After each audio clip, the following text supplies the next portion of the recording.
But I want to be frank, I don't think, we don't have high expectations. I think it's abundantly clear that the only way we're going to have a breakthrough here is between President Trump and President Putin. It's going to require that level of engagement to have a breakthrough in this matter.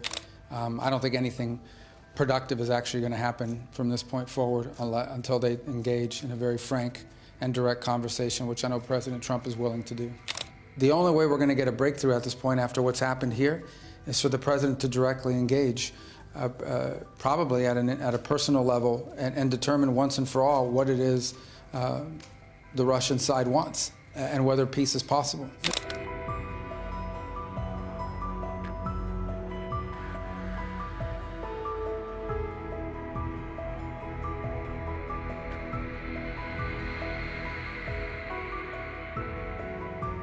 Well, first of all, I'll be meeting tomorrow with the Foreign Minister, Fidan, and a Ukrainian delegation, a senior delegation from Ukraine that'll be in town. And so I'll meet with them. Someone from our team will be involved in the Russia talks. They sent a more lower-level group over here. I hope that those talks will be between Ukraine and Russia with our Turkish counterparts in the room, along with someone from our team or members of our team at the appropriate level. But I want to be frank, I don't think, we don't have high expectations of what will happen tomorrow. And frankly, at this point, I think it's abundantly clear that the only way we're going to have a breakthrough here is between President Trump and President Putin. It's going to require that level of engagement to have a breakthrough in this matter. I don't think anything productive is actually going to happen from this point forward until they engage in a very frank and direct conversation, which I know President Trump is willing to do. Do you think that moment is closer, meeting between the two? Well, the President is impatient to end this war. He's impatient, as he's been clearly said, that something needs to happen soon. Too many people are dying. There's too much destruction. And I think he's ready to have that engagement and determine once and for all if there's a path forward and what that path is.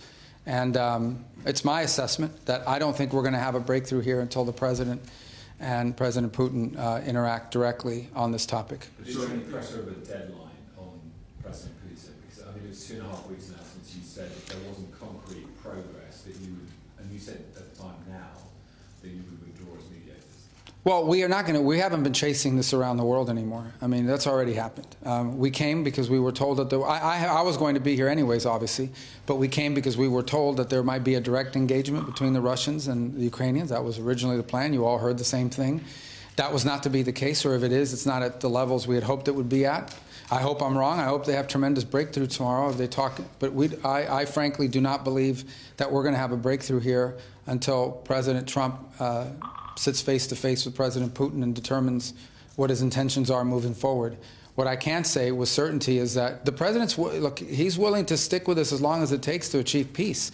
What we cannot do, however, is continue to fly all over the world and engage in meetings that are not going to be productive. Again, I was scheduled to be here anyways because of the NATO summit, and so it just wound up working out that way. But the only way we're going to have a breakthrough here is with President Trump sitting face-to-face with President Putin and determining once and for all whether there's a path to peace, and if so, what it is. So, Mr. Secretary, I don't mean to be glib, but if that's the case, if there isn't going to be any breakthrough or any, is there any progress that you can make tomorrow, or otherwise, what's the point from your point? We would hope so. Again, the level of team that was sent by the Russian side is certainly not indicative of one that's going to lead to a major breakthrough. I hope I'm wrong. I hope I'm 100% wrong. I hope tomorrow the news says they've agreed to a ceasefire. They've agreed to enter serious negotiations.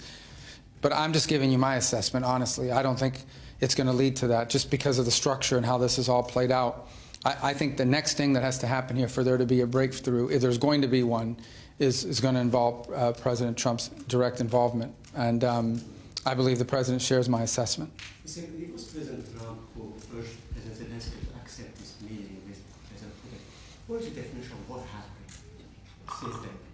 And how did we end up from having Zelensky-Trump and Zelensky-Putin meeting to actually expecting Trump-Putin meeting? Well, again, it's not expecting. It's my assessment, which I think the President shares, that the only one who can break this logjam at this point, if it can be broken, is President Trump. He just wants to end the war. He doesn't care who gets the credit for it. He doesn't care who went first. He wants the war to end.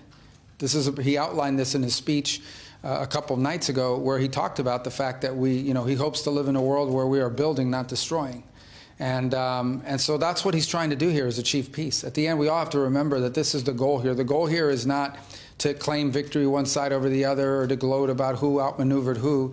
The goal here is to end a conflict where every day people are dying. And the longer it takes to end this war, the more people will die. This war will eventually end with a negotiated settlement. It will not end with a military solution. The problem is that every day that goes by, and the longer it takes, the more people will die and the more destruction there's going to be. And that's what he's motivated by, 100% entirely motivated by bringing about peace.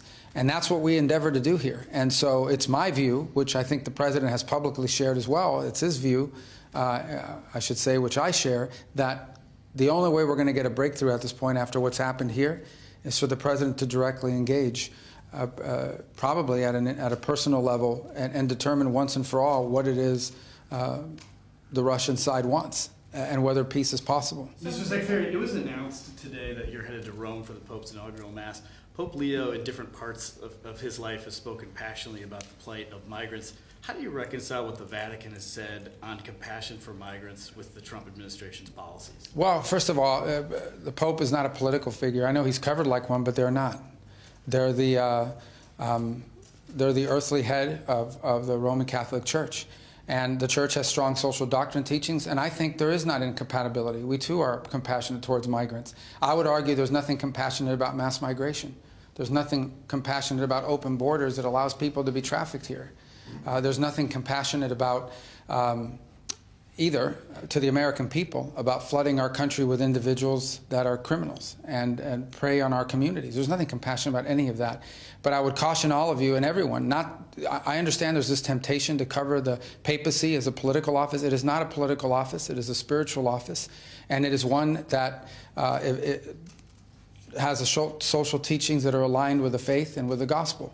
And but I don't believe those are incompatible with a national policy that tries to prevent mass migration, which is not compassionate to people that are being trafficked into our country, and is also not compassionate to people in the country who suffer gravely. When 1 million people come here illegally, if 1,000 of them are dangerous criminals, those are a lot of victims, and that's not fair either, and that's not compassionate. So, by the way, I mean, and I don't mean this to be snarky, but the Vatican has rules about who can come in and who can overstay. So every place has that. It's what you do to protect your sovereignty. We are the most compassionate nation in the world. Every single year, 1 million people legally migrate to the United States permanently, permanent residency. No other nation is nearly as compassionate as we are. We've been doing it for a long time. But it can't be 5 million people a year that come, with 4 million illegally. That's just not sustainable, and there's nothing compassionate about it for Americans.